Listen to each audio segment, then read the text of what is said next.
हाँ चलो, सबका ध्यान इधर। आज के इस क्लास से हम लोग हमारे नए प्लेलिस्ट को स्टार्ट कर रहे हैं, नए जॉनर को स्टार्ट कर रहे हैं। और आज से हम पढ़ने वाले हैं लाइट को, यानी कि हम फिजिक्स की जिस सेक्शन को स्टार्ट करने वाले हैं उसका नाम क्या है बेटा? ऑप्टिक्स। क्या पढ़ने वाले हैं हम लोग? ऑप्टिक्स। ऑप्टिक्स बेसिकली क्या होता है? Study of light. मतलब हम लाइट के बारे में पढ़ने वाले हैं, और स्पेशली इस चैप्टर में हम लाइट का स्टडी करेंगे, उसको वेव एज्यूम करके। यानी कि जब आप लाइट को वेव मान के उसकी पढ़ाई करते हो तो वो क्या कहलाता है? Wave optics. इस चैप्टर में आज हम बस इंट्रोडक्शन देखेंगे, थ्योरेटिकल पार्ट, थ्योरेटिकल चर्चा करेंगे, और मेनली हम स्टडी करेंगे लाइट के बिहेवियर के बारे में, और साथ ही साथ में उसका जो नेचर है।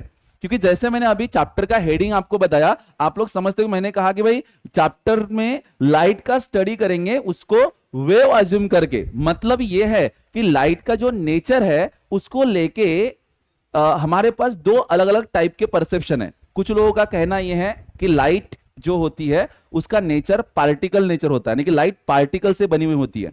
कोई भी सोर्स ऑफ लाइट है, जैसे यहां पे लाइट का सोर्स है, या कोई मोमबत्ती लिया आपने, कोई बल्ब लिया, ट्यूबलाइट लिया, कहीं से भी आपको अगर लाइट मिल रहा है, तो जब किसी सोर्स ऑफ लाइट से लाइट निकलती है तो लोगों का कहना था कि वहां से छोटे छोटे पार्टिकल्स निकलते हैं। जैसे मान लीजिए ये कोई एक बल्ब है, क्या है? एक बल्ब, ठीक है। और जैसे ये बल्ब ऑन करेंगे तो इसमें से लाइट निकलेंगी अपनी चारों तरफ। तो लोगों का कहना है कि इसमें से क्या निकलते हैं? ऐसे पार्टिकल्स। क्या निकलते हैं? ऐसे पार्टिकल्स। तो यहां से यह समझ में आता है कि लाइट का नेचर कैसा है? पार्टिकल नेचर, यानी कि लाइट पार्टिकल से बनी हुई होती है। ये एक थ्योरी है। लेकिन कुछ लोगों का मानना यह है कि लाइट का जो नेचर होता है वो वेव नेचर होता है। तो ये जो दो नेचर है, इन दो नेचर को डिस्कस करने के लिए या स्टडी करने के लिए हमारे पास बहुत सारी थेरीज है। तो हम पहले उनके बारे में बात करेंगे। तो टॉपिक है अपना इंट्रोडक्शन में different theories regarding the nature of light. Light के नेचर को स्टडी करने के लिए हम लोग कुछ थेरीज को अभी देखेंगे। लाइट, अगर आप देखेंगे कि हमारा जो सबसे प्राइम सोर्स है लाइट का, वो है सन। सन से लाइट आती है, इसलिए हम सब लोग अभी जिंदा है, खाना मिलता है, सब कुछ चीजें। मतलब prime source of energy sun है। और इतना इंपॉर्टेंट सोर्स है, इतनी इंपॉर्टेंट सनलाइट से मिलने वाली एनर्जी है, तो उस एनर्जी के बारे में पढ़ना जरूरी है ना? तो चलिए देखते हैं कहानी उसकी। तो लाइट को स्टडी किया सबसे पहले हमारे बहुत ही पॉपुलर बंदे ने, जिसका नाम था न्यूटन। और सबसे पहली थ्योरी जो लाइट के नेचर के बारे में हमारे सामने आई, that theory is called as Newton's corpuscular theory. कौन सी बेटा? Newton's corpuscular theory. ये थ्योरी करीब करीब 1675 के आसपास आई थी।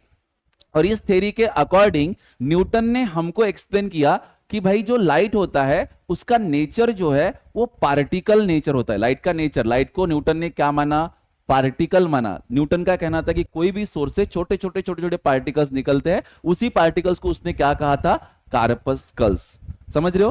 तो न्यूटन ने पार्टिकल नेचर माना, और न्यूटन ने अपने इस थ्योरी के भरोसे पे लाइट की कुछ प्रॉपर्टीज, जैसे लाइट की एक प्रॉपर्टी है रिफ्लेक्शन, लाइट की प्रॉपर्टी है रिफ्रैक्शन, इन दोनों प्रॉपर्टीज को न्यूटन ने अपने थ्योरी के बेस पे एक्सप्लेन किया। लेकिन न्यूटन की ये थ्योरी फेल हो गई, क्योंकि न्यूटन एक्सप्लेन नहीं कर पाया लाइट की और दो प्रॉपर्टी, जैसे कि लाइट का इंटरफेरेंस, लाइट का डिफ्रैक्शन। आप बस सुनते रहिए, ठीक है? बताइए न्यूटन ने क्या क्या एक्सप्लेन किया। लाइट जो है ना, लाइट बहुत सारे फिनोमेना हमको दिखाता है। लाइट की अगर बात करेंगे तो लाइट रिफ्लेक्ट होती है। क्या ये बात पता है सबको? अरे लाइट रिफ्लेक्शन शो करती है ना। ये मेरे हाथ आपको चमकता हुआ नजर आ रहा है क्योंकि लाइट आके हाथ पे गिर रहा है और रिफ्लेक्ट होके तुम्हारे आंखों में जा रहा है, इसलिए ये दिख रहा है। रिफ्लेक्ट हो रहा है ना लाइट। तो लाइट रिफ्लेक्शन दिखाता है, लाइट रिफ्रैक्ट होता है, यानी कि रिफ्रैक्शन भी होता है लाइट का, एक मीडियम से दूसरे मीडियम में जाना। लाइट इंटरफेरेंस शो करता है। अभी इस चैप्टर में हम इंटरफेरेंस ऑफ लाइट पढ़ेंगे। लास्ट चैप्टर में हमने इंटरफेरेंस ऑफ साउंड पढ़ा। लाइट जब इंटरफेयर करता है तो स्क्रीन पे alternate dark and bright bands बनती है। तो कैसे, वो हम देखेंगे। इंटरफेरेंस होता है लाइट का। लाइट हमको डिफ्रैक्शन शो करता है। अब तुम बोलेंगे सर ये डिफ्रैक्शन क्या है? लाइट की प्रॉपर्टी है, पढ़ेंगे चैप्टर में डिटेल में। हम लाइट का इंटरफेरेंस, डिफ्रैक्शन डिटेल में पढ़ने वाले। लाइट का पोलराइजेशन भी होता है, पोलराइजेशन, ठीक है? बहुत सारी लिस्ट है, absorption, emission, photo electric effect, that is Raman effect, Compton effect. तो ये वो लाइट के गुण हैं, ठीक है। अब हम क्या करें, न्यूटन की थ्योरी पढ़ रहे हैं, न्यूटन ने अपने थ्योरी के बलबूते पे रिफ्लेक्शन एक्सप्लेन कर दिया लोगों को, रिफ्रैक्शन एक्सप्लेन कर दिया। लेकिन जब लोगों ने बोला कि भाई देखो ये इंटरफेरेंस कैसे होता है, मैं सीधी भाषा में बताता हूं, अभी समझ में नहीं आएगा।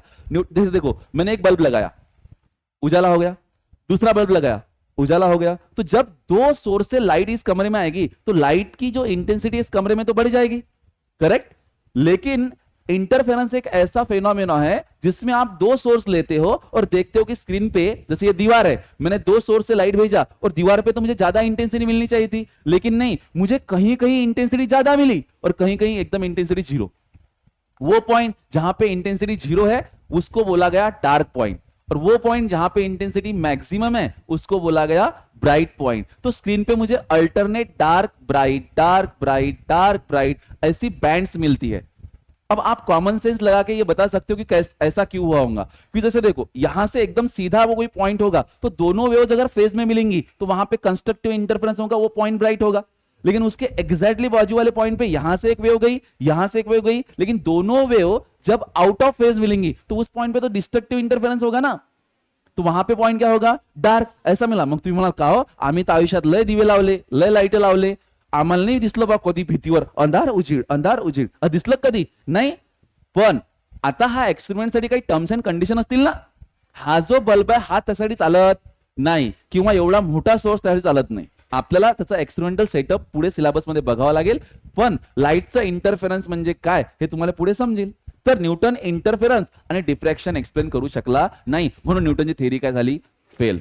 हे मी डिटेल नाही सांगू राहिलो, मी सध्या वरवर सांगू राहिलो, न्यूटनची थेरी डिटेल मध्ये मी पुढे आहे, सध्या फक्त इंट्रोडक्शन है जस्ट, ठीक है। तो न्यूटन के बाद पिक्चर में एंट्री किया एक बंदा जिसका नाम था हाइजिन। तो नेक्स्ट थ्योरी जो पिक्चर में आई वो थी हाइजेंस वेव थ्योरी,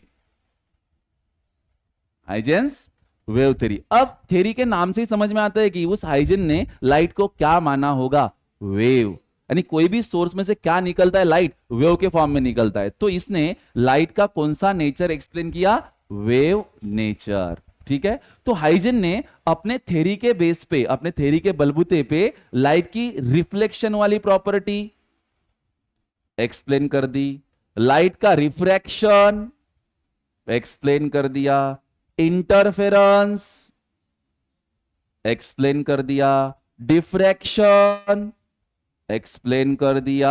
लेकिन हाइजेन की थ्योरी भी फेल हो गई क्योंकि ये लाइट की एक प्रॉपर्टी को, एक फेनोमेना को एक्सप्लेन नहीं कर पाई, and that phenomena is called as polarization of light. Polarization क्यों होता है ये हाइजीन एक्सप्लेन नहीं कर पाया, ठीक है। अब पोलराइजेशन सीधी बात, सिंपल भाषा में, डिटेल में आगे, अभी सिंपल भाषा में पोलराइजेशन मतलब देखो, आपने कभी इक्लिप्स देखा होगा, ग्रहण वगैरह कधी पाहिलं असेल तर आपण डायरेक्ट खुली आंखों से देखते हैं क्या, एखादा ब्राइट पॉइंट असला तर आपण डायरेक्ट खुल्या आंखों से देखते नहीं, तो आपण क्या करते हैं, किंवा वेल्डिंग वगैरह सुरू असली तर आपण काय करतो, ब्लॅक गॉगल्स यूज करतो, किंवा समर सीजन मध्ये जेव्हा तुम्ही टू व्हीलर घेऊन चालता तर तुम्ही जनरली काळे चष्मे घालता का, क्योंकि जब लाइट की इंटेंसिटी बहुत ज्यादा तुम्हारे आंखों में जाएगी तो तुम आगे का जो पिक्चर है वो क्लियर नहीं देख पाओगे।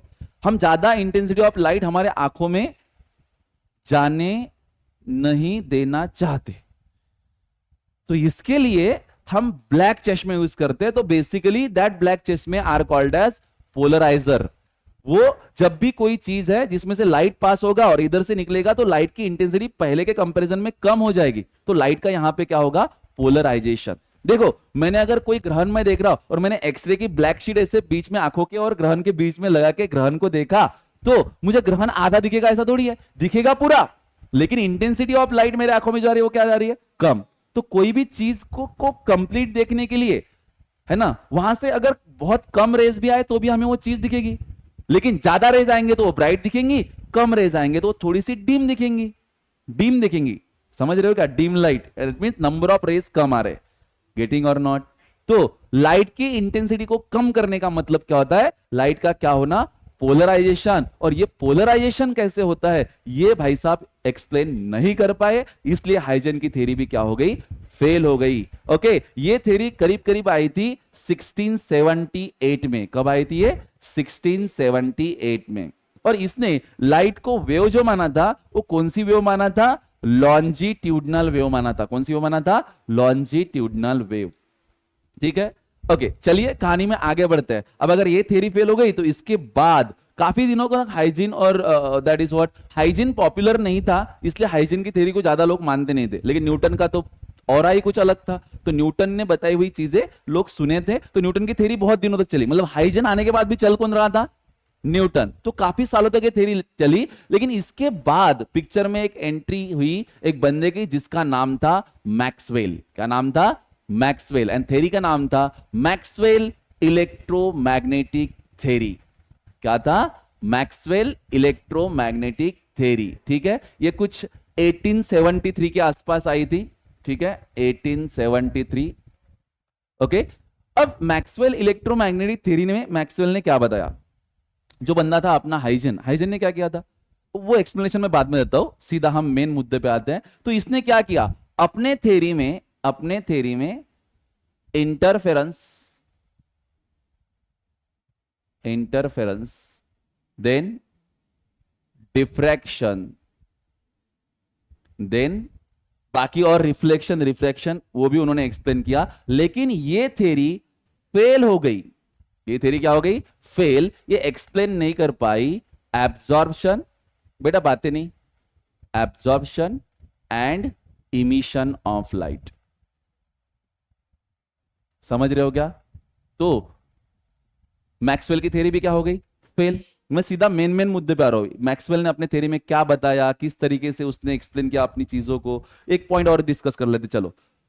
हाइजन ने जो वेव नेचर माना था, तो उसने कौन सी वेव मानी थी? Longitudinal wave. अब लॉन्जिट्यूडनल वेव अगर है तो लॉन्जिट्यूडनल वेव मैकेनिकल वेव है, ट्रैवल करने के लिए क्या लगता है? मीडियम। ठीक है, तो जब ये भाई साहब आए पिक्चर में, तो भाई साहब ने ठीक है कोई प्रॉब्लम नहीं, Huygens theory correct, okay, no issues, wave nature है लाइट का। लेकिन बताइए कि जब सन से लाइट निकली है तो बीच में स्पेस में मीडियम कहां पे है? तो ये लाइट अगर लॉन्जिट्यूडनल वेव है तो बीच में तो मीडियम ही नहीं ना, क्योंकि उसको चलने के लिए तो मीडियम की जरूरत है। तो इसकी थ्योरी वहां पे फेल कर दी। तरी यानं काय केलं हायजिन आपली थ्योरी वाचवण्यासाठी एक जुगाड केलं होतं। इसने बोला की मीडियम आहे म्हणे, म्हणे कुठं आहे? दिसत नाही म्हणे ते।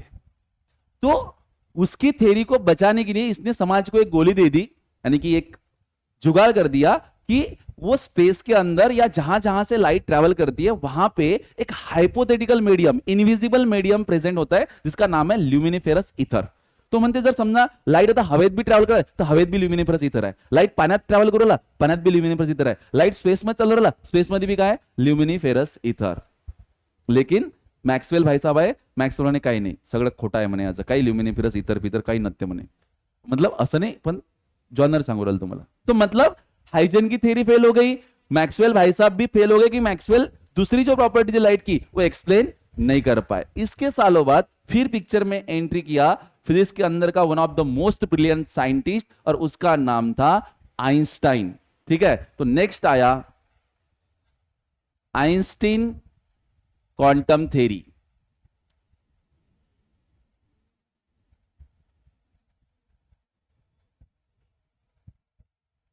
ये आई थी 1905। ठीक है, 0305। और इसने जो बेस्ट यूज किया था वो यूज किया था प्लैंक्स क्वांटम थ्योरी का।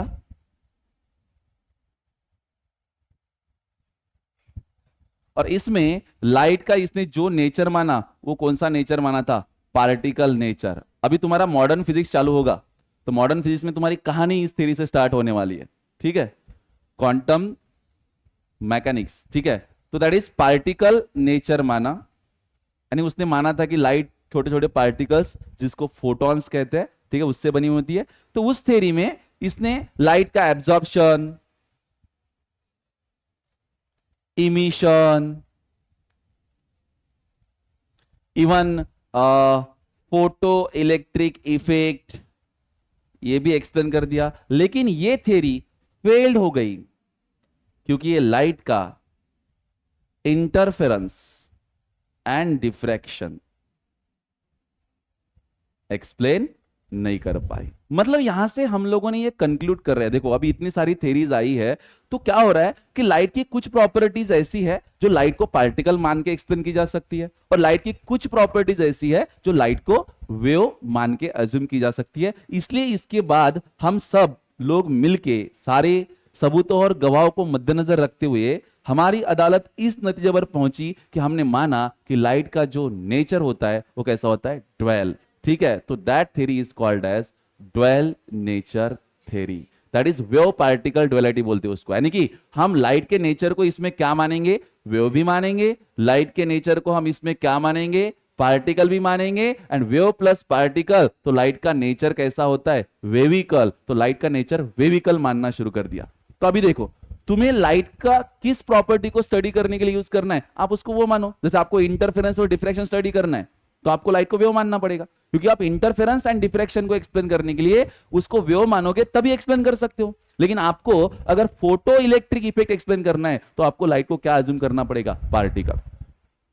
समझ रहे हो क्या? तो लाइट का नेचर कैसा है, dual nature, particle as well as wave nature. ये हो गई हमारी थ्योरी। लेकिन चैप्टर का नाम क्या है, वेव ऑप्टिक्स। यानी चैप्टर में हम लाइट का स्टडी उसको क्या अज्यूम करके मानने वाले, पढ़ने वाले, वेव। तो हमारे काम की जो थ्योरी है कौन सी है, हाइजेंस वेव थ्योरी। इवन वो फेल हुई है, लेकिन इस चैप्टर में हम लाइट का वेव नेचर पढ़ने वाले हैं, इसलिए हमारे इस पूरे चैप्टर में हम फोकस किसके ऊपर करने वाले, हाइजेंस वेव थ्योरी। लेकिन हाइजेंस वेव थ्योरी को पढ़ने से पहले कौन सी थ्योरी आई थी, न्यूटन का। तो पहले इसको शॉर्ट में पढ़ लेते हैं और इसके बाद ये हमें समझने के लिए थोड़ी सी आसान जाएगी। ठीक है, अब ये तो सादा मैं जद्दोजहद आपको बता दी, लेकिन इसके बाद एक और मेरे पास थोड़े जमलिंग पॉइंट्स है एक दो, वो आप थोड़ा सा समझने की कोशिश करो। जब मैक्सवेल की थ्योरी आई थी, मैक्सवेल थ्योरी ऑफ इलेक्ट्रोमैग्नेटिज्म या मैक्सवेल इलेक्ट्रोमैग्नेटिक वेव की थ्योरी आई थी, उसके पहले की कहानी क्या थी, तब तक लोगों को पता ही नहीं था कि इस ब्रह्मांड में ऐसी भी वेव एग्जिस्ट करती है जो बिना मीडियम की चलती है। क्योंकि उसके पहले की कहानी क्या थी कि वेव अगर है, एक पॉइंट से दूसरे पॉइंट तक एनर्जी जा रही है, तो उसको मीडियम की जरूरत पड़ेगी पड़ेगी, और उसको क्या मानते थे वो, मैकेनिकल वेव।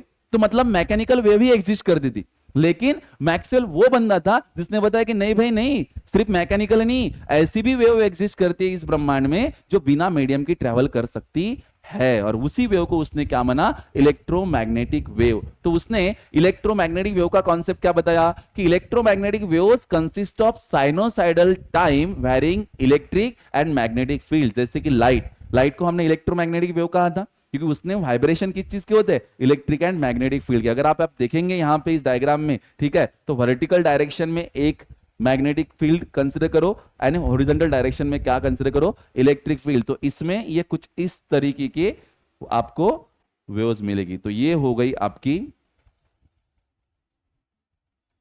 समझ रहे हो क्या? येतं का लक्षात तुमच्या? इले काय म्हणू आपण, इलेक्ट्रोमॅग्नेटिक वेव्ह. मी मागे पण बोललोय तुमच्यासोबत की इलेक्ट्रोमॅग्नेटिक वेव्ह मध्ये इलेक्ट्रिक आणि मॅग्नेटिक फील्डचे काय असतात, व्हायब्रेशन. आता आपल्याला मीडियमची गरज आहे का, नाही, बिना मीडियमचा लाइट ट्रॅव्हल करू शकते. ठीक है, आणि त्या सोबत सोबतच हे जे आहे ना, दिस इज व्हाट, ये जो स्लाइड पे आपको दिख रहा है, ये वन ऑफ द मोस्ट, या जिसको बोलेंगे ग्रैंड यूनिफिकेशन है अपने पूरे फिजिक्स के अंदर.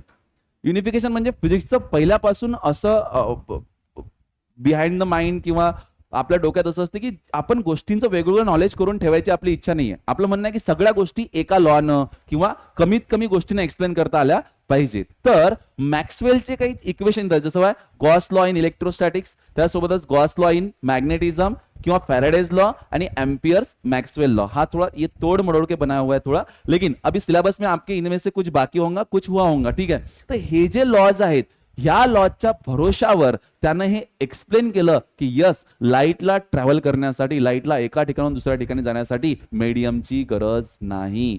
जो प्रॉब्लेम आला होता हायजन्स थेरीमध्ये, हायजननं सांगितलं मीडियम आहे, हायजनकडे एक्सप्लेनेशन होतं ना, पण मॅक्सवेलनं त्याच्यात या 4 इक्वेशनच्या भरोशावर हे प्रूव्ह केलं की यस, लाईटला खरोखर मीडियमची गरज नाही, लाईट बिना मीडियमचा ट्रॅव्हल करू शकते. ठीक आहे, आता हळूहळू तुम्ही जाल तर तुमच्या लक्षात येईलच. ठीक, ओके, आगे नेक्स्ट.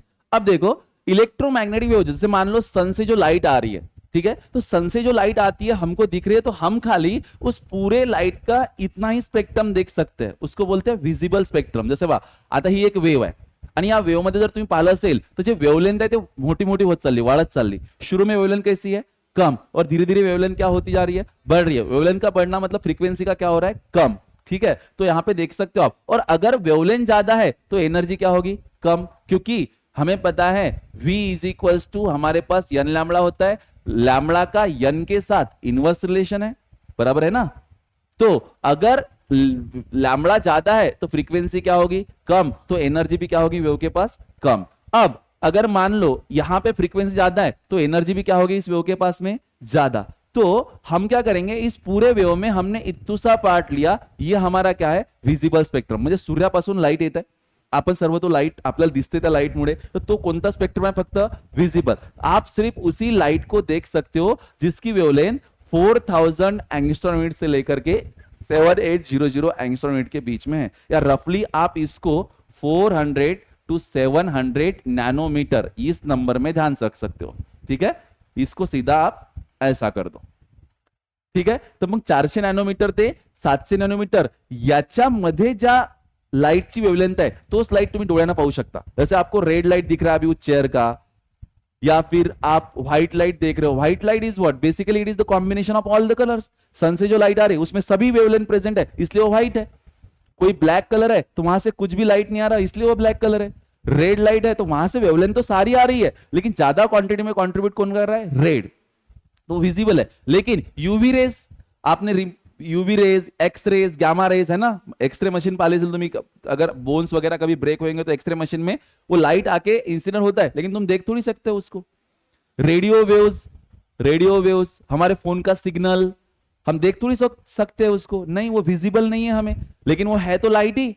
तो ये पूरा का पूरा लाइट ही है, लेकिन हम खाली उस लाइट को देख सकते हैं जिसकी वेवलेंथ 400 से 700 के बीच में है, और उसको हम क्या बोलते हैं, विजिबल रेज, या हमारा विजिबल स्पेक्ट्रम। उसके नीचे आएंगे तो हमारे पास UV rays, X rays, gamma rays, high energy rays है। इधर एनर्जी काफी ज्यादा है, देखो फ्रीक्वेंसी ज्यादा है, और इधर ये लो एनर्जी वाली रेज है, जैसे रेडियो वेव्स कम एनर्जी वाली वेव्स है। ठीक है, तो इस तरीके से, लेकिन हम मेनली अभी लाइट के बारे में पढ़ रहे तो इसलिए मुझे वो प्री आइडिया आपको देनी पड़ी। तो अब यहां तक मैंने जो बकबक किया वो एक कहानी समझ के आप दिमाग में बस रखो। अब यहां से हम मेन पार्ट स्टार्ट करेंगे। मैंने कहा था लाइट के नेचर में सबसे पहले, नाइट के नेचर के बारे में सबसे पहले किस बंदे ने बात की, न्यूटन ने। उस थ्योरी का नाम क्या है, न्यूटन कार्पस्कुलर थ्योरी। कब आई थी, 1675 में। तो आप देखते हैं कि न्यूटन ने अपने थ्योरी में क्या क्या अज्यूम किया था। अजम्पशन समझ में आता है ना, पोस्टुलेट जिसको बोलते हैं। तो न्यूटन के पोस्टुलेट्स पढ़ लेते हैं, और जैसे जैसे मैं एक एक पोस्टुलेट को अभी एक्सप्लेन करूंगा, आप उसको इमेजिन करते जाइए, पिक्चर बनाइए अपने ब्रेन के अंदर, ताकि आपको आगे चल के चीजें आसानी से समझ में आए। पहला पॉइंट है हमारे पास, एंड द पॉइंट इज कि every source of light emits tiny, weightless and perfectly elastic particles called as corpuscle. Newton ने कहा कि हर सोर्स ऑफ लाइट अपने में से टाइनी, यानी कि काफी छोटे, जिनके पास कोई भी वजन नहीं है, एंड परफेक्टली इलास्टिक, यानी जाके कोलाइड होंगे किस चीज पे, तो लॉस ऑफ जो एनर्जी होगा वो कुछ नहीं होगा उसमें, है ना। क्या है first point, every source of light emits tiny weightless and perfectly elastic particles called as corpuscle. दोन वेळा एक एक पॉइंट म्हणायचा आहे तुम्हाला। फर्स्ट, चलो, every source of light emits tiny weightless and perfectly elastic particles called as corpuscle. जैसे आप इमेजिन कीजिए कि एक कैंडल है, और इस कैंडल से लाइट अब इमिट किया जा रहा है, तो न्यूटन बोल रहा है कि इससे क्या निकल रहा है, छोटे छोटे पार्टिकल, जिनका कोई भी वजन नहीं है, ये परफेक्टली इलास्टिक है ना। ये जो छोटे छोटे पार्टिकल निकल रहे हैं, और इस छोटे पार्टिकल को ही हम क्या कह रहे हैं, कार्पस्कल्स। समझ रहे हो क्या, ठीक है। Next, these corpuscles travels in a straight line with very high speed। अगर आप देखेंगे, जैसे उसने कहा कि एक कार्पस्कल निकला, तो ये कार्पस्कल कैसे ट्रैवल कर रहा है, एक स्ट्रेट लाइन में। ये कार्पस्कल यहां से निकला तो कैसे चल रहा है, कार्पस्कल स्ट्रेट लाइन में, कार्पस्कल के पीछे कार्पस्कल के आगे कार्पस्कल की लाइन ही, लेकिन ऐसा स्ट्रेट लाइन में ट्रैवल कर रहा है सब तरफ, लेकिन स्ट्रेट लाइन में ही। और वेटलेस है, तो अगर मान लो सोर्स है, मैंने यहां पे कोई बल्ब जलाया, यहां से कार्पस्कल ऐसे इधर जा रहा है, तो ग्रेविटी तो उसको खींचेगी नहीं, क्योंकि वो तो वेटलेस है। अगर वेट होता तो नीचे जाता ना वो, इसलिए लाइट ऐसे इधर भी जा सकता है आसानी से। ऐसा उसने बताया अपने थ्योरी में। एक बार फिर से, every source of light emits tiny weightless and perfectly elastic particles called as corpuscle, and this corpuscle travels in a straight line with very high speed. fastest है लाइट, है ना, तो ये कार्पस्कल काफी तेजी से ट्रैवल करते हैं, ऐसा उसने बोला। थर्ड पॉइंट देखते हैं क्या है, ठीक है। थर्ड पॉइंट में बोला when these corpuscles enters in our eyes, when these corpuscles enters in our eyes we get sensation of light. हमें लाइट का सेंस कब होता है, जब ये कार्पस्कल कहां पे एंट्री करते हैं, हमारे आंखों में। समझ रहे हो क्या? जैसे मान लो कि आप पढ़ाई कर रहे हो, रात का टाइम है, 10 बजे रात के, आप पढ़ रहे हो और आप सडन इलेक्ट्रिसिटी कट हो गई, लाइट चली गई, तो आपको आजू बाजू में कुछ दिखेगा क्या? नहीं, मतलब तुम्हें आंखें है लेकिन लाइट नहीं है, तो तुम्हें तुम्हारे विजन का कोई सेंस ही नहीं हो रहा है ना। असं केलं मी समजा, आता मला का दिसू राहिलं कळत नाही, म्हणजे आजूबाजूला लाईट आहे की नाही हे मला माहितच नाही ना, मला माहित आहे पण माहित नहीं ना। क्यों? मुझे इस लाइट का सेंस क्यों नहीं हो रहा है? क्योंकि ये कार्पस्कल जो इस लाइट से निकल रहे हैं मेरे आंखों में नहीं जा रहे हैं ना। मुझे लाइट का सेंस तभी होगा जब कार्पस्कल आके कहां जाएंगे, मेरे आंखों में जाएंगे। When this corpuscle enters in our eyes, we get sensation of light. जर लाईट नसता तर आपल्याला वाटलं असतं की आपण आंधळे जाऊ, आपण आंधळे कानाला हाथ लालते मैंने, अंधे है ना अपन लोग, ऐसे ही होता ना। तो हमें आंखें है, इसका सेंस कैसे हो रहा है? कार्पस्कल एंटर कर रहे हैं इसलिए, ठीक। ओके, नेक्स्ट हे न्यूटन सांगू राहिला रे, सगळं अजम्पशन न्यूटनचे आहेत। हां, next, different colours of light are due to different size of corpuscle. तर लोकांनी विचारला प्रश्न, मग लाईटचे कलर अलग अलग कसे काय? येलो कलरचा लाईट, ब्ल्यू कलरचा लाईट, हा जो रेड कलर तुम्हाला दिसते, हे जे कलर वेगवेगळे रंग आहेत, हे वेगवेगळे रंग कशामुळे आहेत? तर म्हणजे वेगवेगळे रंग असतील नाही तर काय, तर हे जे कार्पस्कल साइज भी अलग अलग आहेत ना, छोटे कार्पस्कल, मोठे कार्पस्कल। तो different colours of light are due to different sizes of the corpuscle. हे न्यूटन सांगून राहिला, ठीक आहे। सांगा न्यूटनच्या अजम्पशनचे थेअरीचे पहिले 4 पॉइंट काय आहेत? Every source of light emits tiny, weightless and perfectly elastic particles called as corpuscle. These corpuscles travels in a straight line with very high speed. तीसरा point, these corpuscles enters in our eyes, we get sensation of light. Next point, different colors of light are due to different sizes of corpuscle. यहां तक कोई दिक्कत नहीं है। फिर आगे चलते हैं कहानी में, न्यूटन ने क्या बताया। न्यूटन बोला, लोकांनी विचारलं मग लाईटचं रिफ्लेक्शन कसं काय होते। जैसे मान लीजिए कि आपने एक मिरर लिया और उस मिरर के ऊपर लाइट इंसिडेंट किया, तो आपने देखा कि मिरर से लाइट ऐसे रिफ्लेक्ट होके जाता है। या सिंपल, ये डायस के ऊपर भी लाइट गिर रहा है, इसके ऊपर ऐसे और टप्पा खा के इधर जा रहा है, होता है ना भाई। रिफ्लेक्शन समझते हैं सगळे ले? हाँ। तो जब न्यूटन को यह पूछा गया कि लाइट रिफ्लेक्ट कस काय होते, मग तर न्यूटन ने सांगितलं सोपी गोष्ट आहे, कार्पस्कल आले आले आले आले आले आले, कार्पस्कल आले, गेले गेले नहीं रे। और ये सरफेस है, ये क्या है? सरफेस। मान लीजिए कार्पस्कल आया और जैसे सरफेस पे पहुंचा तो सरफेस के भी कुछ मॉलिक्यूल्स होंगे, कार्पस्कल भी एक मॉलिक्यूल इमेजिन कीजिए। तो सरफेस के मॉलिक्यूल और कार्पस्कल के मॉलिक्यूल के बीच में रिपल्शन हुआ, पटलं नहीं त्याचं। तो रिपल्शन के वजह से कार्पस्कलचं, ओके, तो ये चला गया कार्पस्कल, कार्पस्कल आला, जमलं ना रे? नाही तसं नाही जमलं, पण हे तर जमलं ना।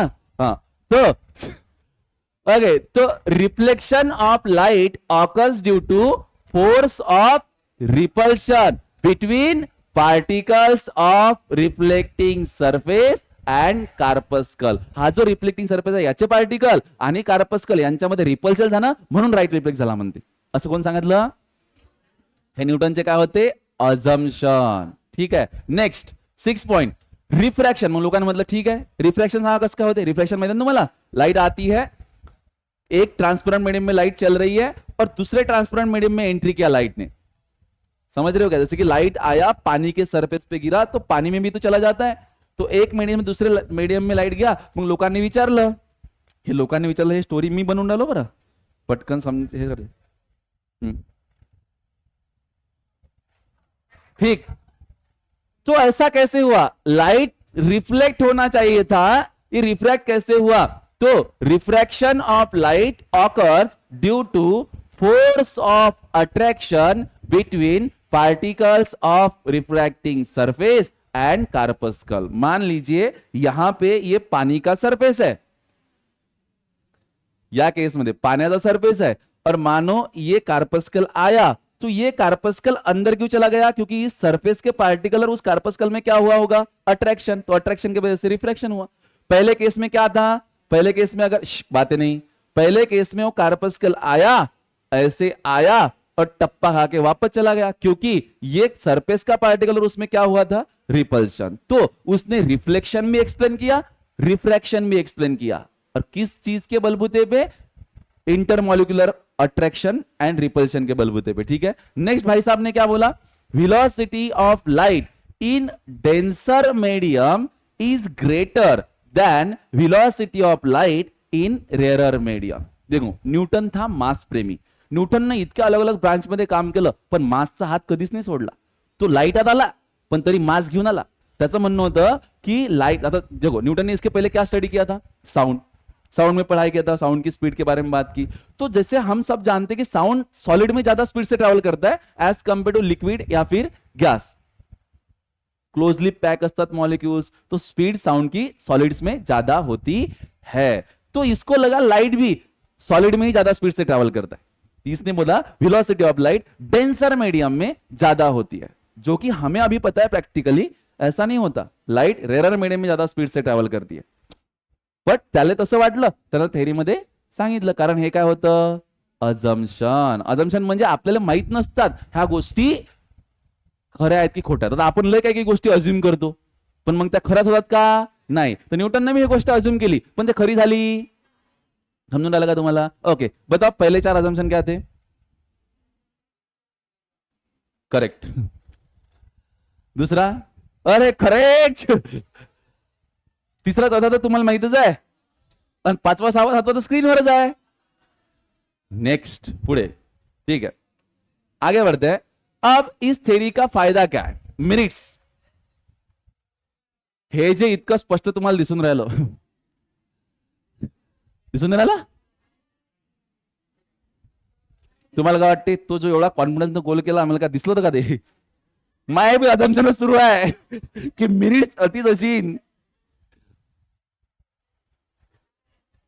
2 चष्मे घालून येत जातो आता उद्यापासून, पटकन दिसलं पाहिजे तुला. Next, this theory explain. या थेरीचा मिनिट्स म्हणजे या थेरीचे बेनिफिट्स काय आहेत, फायदे काय आहेत? काय फायदा आहे थेरीचा? काहीच फायदा नाही. काही तर फायदा असेल ना. या थेरीचा फायदा आहे की this theory explains the phenomena of reflection, phenomena of refraction and phenomena of rectilinear rectilinear propagation of light. यानी कि लाइट स्ट्रेट लाइन में चलता है, इस लाइट की इस प्रॉपर्टी को बोलते हैं उसका रेक्टिलिनियर प्रोपेगेशन. समजलं का? ह्या तिन्ही गोष्टी न्यूटननं आपल्या थेरीच्या भरोशावर एक्सप्लेन केल्या का नाही केल्या? केल्या. पण या थेरीचे काही ड्रॉबॅक्स भी आहेत ना. या थेरीचे काय आहेत? काही डिमेरिट्स. डिमेरिट्स या थेरीचे काय आहेत? काही डिमेरिट्स. ठीक आहे, तुम्हाला खरं दिसून राहिलं का?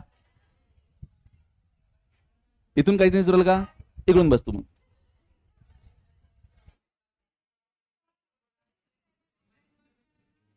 दिसत रे. हा लाईट कमी करू का? काय नाही कुराल लोक. अरे तो लाईट जर जास्त कमी केला की नाही,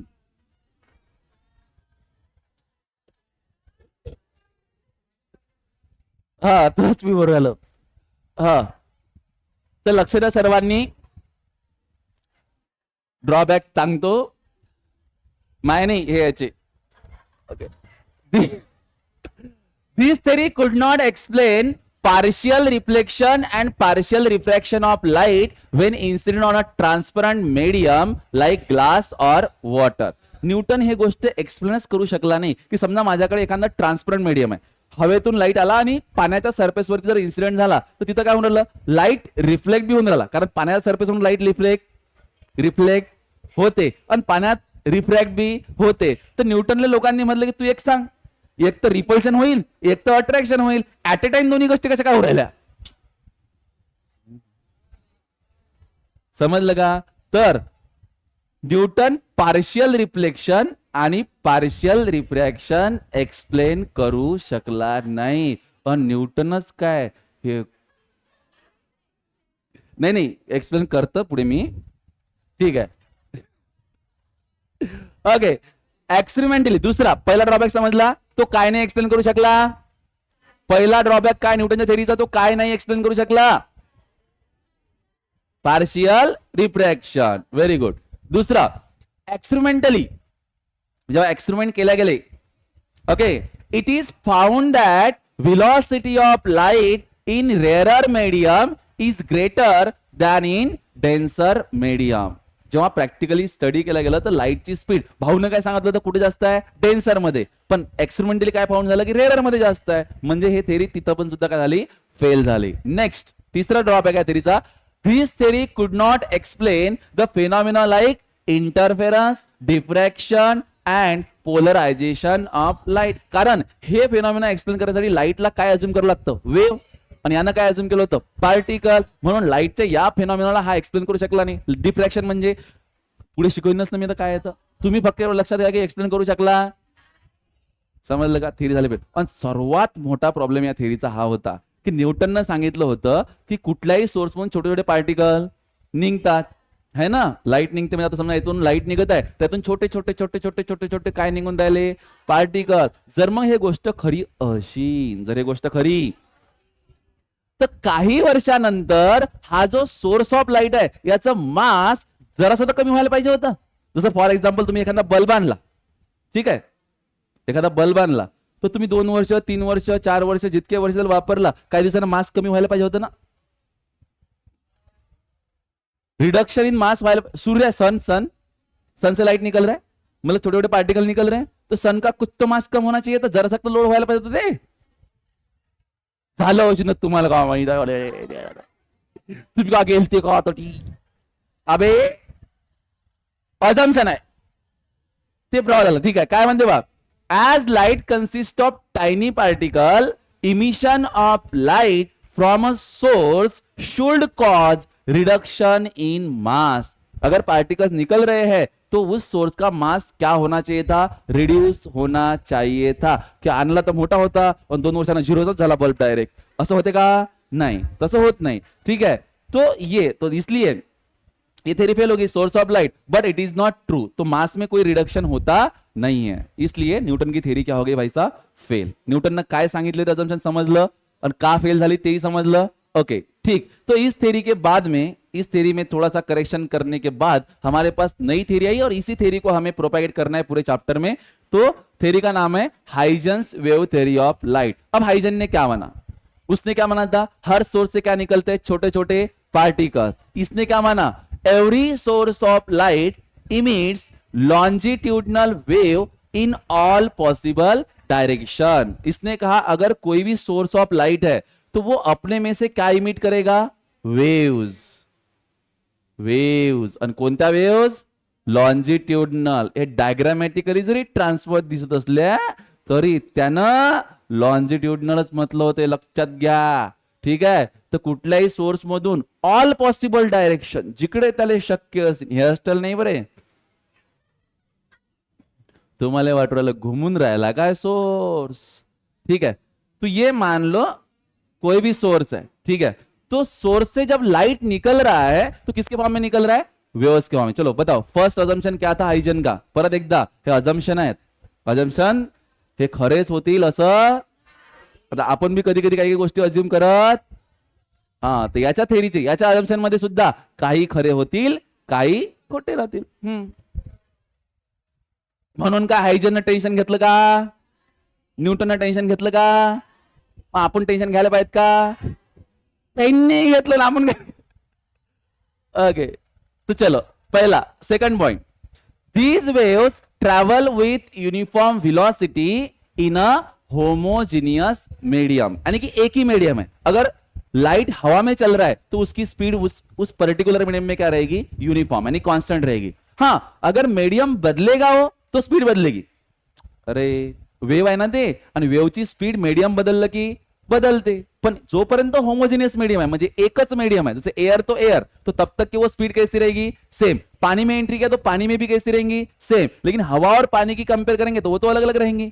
म्हणजे त्याची स्पीड कधी चेंज होईल, मीडियम चेंज झाला तर. बट जोपर्यंत मीडियम होमोजेनियस है तब तक की स्पीड कैसी रहेंगी, यूनिफॉर्म. पहला पॉइंट बताइए क्या था, every source of light emits longitudinal waves in all possible direction. दूसरा point, these waves travel with uniform velocity in a homogeneous medium. तीसरा point, when these waves enters in our eyes we get sensation of light. आता याच्यातून waves निघून राहिल्या पण मला तर नाही दिसून राहिला ना, म्हणजे मला तर सेन्सच नहीं हो रहा ना, तो मुझे हाथ काढ़ा, तो मेरे को सेंस तब होगा जब वो वेव्स जाके मेरे आंखों में क्या करेंगी, एंटर करेगी. तो व्हेन दीज वेव्स एंटर, का खतरनाक मेथड है टीचिंग ची. Okay, when these waves enters in our eyes we get sensation of light. Next, different colours of light are due to different wavelength of the wave. आपल्याला वेगवेगळे रंग का दिसतात, कारण त्या लाईटच्या वेवलेंथ काय असते, वेव्हच्या वेवलेंथ काय असेल, अलग अलग. रेड कलर की वेवलेंथ अलग, ग्रीन की अलग, ऑरेंज की अलग, ब्लू की अलग, व्हाइट की, व्हाइट तो भाई सभी वेवलेंथ है ना. चला चारी पॉइंट सांगा. पहिला point, first point, every source of light emits longitudinal wave in all possible direction. दूसरा point, in speed uniform velocity in a homogeneous medium. तीसरा point, when these enters in our eyes we get sensation of light. And last point, different colors of light are due to different wavelengths of wave. कळलं का, तिकडे different sizes होते, इकडे different wavelength आहेत. ठीक आहे. Next, अजून एक अजम्पशन आहे. Next, as the light can travel through the medium and for propagation of waves medium should be present. To solve this difficulty, Huygens assumed to the existence of hypothetical medium. Hypothetical म्हणजे hypothetical medium is called as ether. Most precisely it is called as luminiferous ether. ठीक है. तो देखो, लोगों ने उससे सवाल पूछा कि भाई देखो, आपका कहना सही है कि लाइट एक वेव है, लेकिन वेव को चलने के लिए मीडियम लगता है, और जब सन से लाइट निकल रही तो बीच में मीडियम नहीं है, तो लाइट आ कैसे रही है. तो उसने उस चीज को बचाने के लिए अपने हिसाब से बोला कि बीच में भी मीडियम है. उसने हाइपोथेटिकली माना. हाइपोथेटिकल मतलब कल्पना के लिए फक्त कि हाइपोथेटिक. ठीक है. और उसको नाम क्या दे दिया था, ल्यूमिनिफेरस ईथर. लेकिन उसने माना कि वो हर जगह पर है, इट इज प्रेजेंट एवरीवेयर. ठीक है. नेक्स्ट पॉइंट, इस थ्योरी का अच्छा पॉइंट था, ये प्लस पॉइंट था. Velocity of light in rare medium is greater than velocity of light in a denser medium. न्यूटननं काय सांगितलं होतं, velocity of light in denser medium असं सांगितली होती. यानं काय सांगितलं, रेयर मध्ये. मग हे जास्त करेक्ट झालं ना थेरी, तो इसने वो वाला जो ड्रॉबैक था वो यहां पे ओवरकम कर दिया. और इस थेरी का और एक पॉइंट कि दिस थेरी एक्सप्लेन सक्सेसफुली काय काय एक्सप्लेन केलं, phenomena of reflection, phenomena of refraction, phenomena of interference, phenomena of diffraction. म्हणजे जे इंटरफेरन्स आणि डिफ्रॅक्शन न्यूटन बाबा एक्सप्लेन करू शकला नाही, ते हायजेननं आपल्या थेरीच्या मदतीनं काय केलं, एक्सप्लेन केलं. ठीक है. तो ये हो गई हमारी थेरी, कौन सी, हाइजेंस की. ठीक है. इसके मिनिट्स, तो मिनिट्स यानी बेनिफिट्स थेरी के, तो वही बेनिफिट्स है थेरी के अंदर. क्या है, this theory explain phenomena of thing, this and this. ठीक है. Next, according to this theory velocity of light in this medium is greater than this medium and is experimentally proved. और ये तो प्रूव्ड है एक्सपेरिमेंटली. समझ रहे हो क्या. तो इस थ्योरी ने इन चार फेनोमेना को एक्सप्लेन किया, और लाइट की जो स्पीड रेयर मीडियम में ज्यादा होती है ये भी हमको बताया. लेकिन बच्चों, इस थ्योरी के भी कुछ क्या है, डिमेरिट्स, ड्रॉबैक्स है. ये थ्योरी भी फेल हो गई. और क्यों फेल हो गई, तो phenomena like polarisation, photoelectric effect, Compton effect could not explain by this theory. कारण आता ही थेरी का नाही, आता फोटो पोलरायझेशन साठी लाईटला वेव्हच मानावं लागतं, पण यानं जे वेव्ह मानली ते वेव्ह चुकीची मानली. ते वेव्ह मानली यानं कोणती, लॉन्जिट्युडनल. आणि पोलरायझेशन एक्सप्लेन करण्यासाठी तुम्हाला ट्रान्सवर्स वेव्ह अज्युम करावं लागतं लाईटला. लाईट ट्रान्सवर्स इन नेचर आहे बेसिकली, ते पुढे माहित पडेल तुम्हाला. ठीक आहे, तर पोलरायझेशन नाही एक्सप्लेन करू शकला, फोटो इलेक्ट्रिक इफेक्ट नाही एक्सप्लेन करू शकला, कॉम्प्टन इफेक्ट नाही एक्सप्लेन करू शकला, म्हणून हायजेनची थेरी सुद्धा काय झाली, फेल. त्यासोबतच rectilinear propagation of light can not be explain on the basis of wave theory of light. तर लाईटचं रेक्टिलिनियर प्रोपॅगेशन एक्सप्लेन करण्यासाठी सुद्धा त्याला तकलीफ गेली.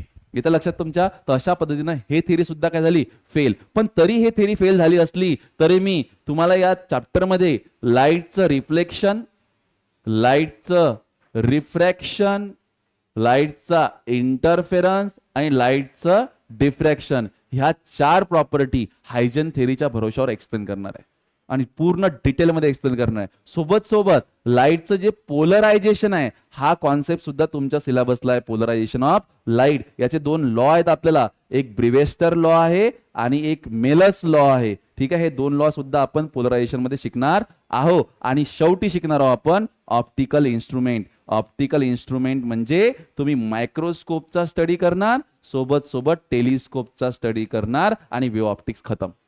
म्हणजे आपण आता ह्या 4 प्रॉपर्टी 1 2 3 4 आणि 5वी कोणती, पोलरायझेशन, ह्या 5 प्रॉपर्टी लाईटच्या स्टडी करून, ह्या 5 प्रॉपर्टी स्टडी करताना आपली लाईट बद्दलची जे बॉन्डिंग आहे, लाईट सोबत लाईटला घेऊन जे आपली अंडरस्टँडिंग आहे हे आणखी जास्त क्लिअर होईल.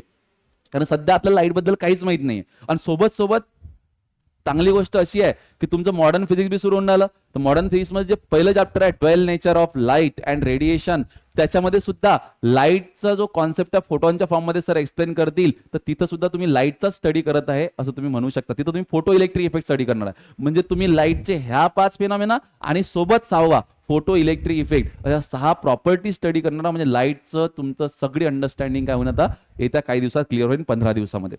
ठीक आहे, आणि शेवटी ऑप्टिकल इन्स्ट्रुमेंट. काही अडचण कोणाला नाही. ठीक, तर बाकी कहाणी आपण आता उद्याच्या क्लासमध्ये घेऊ.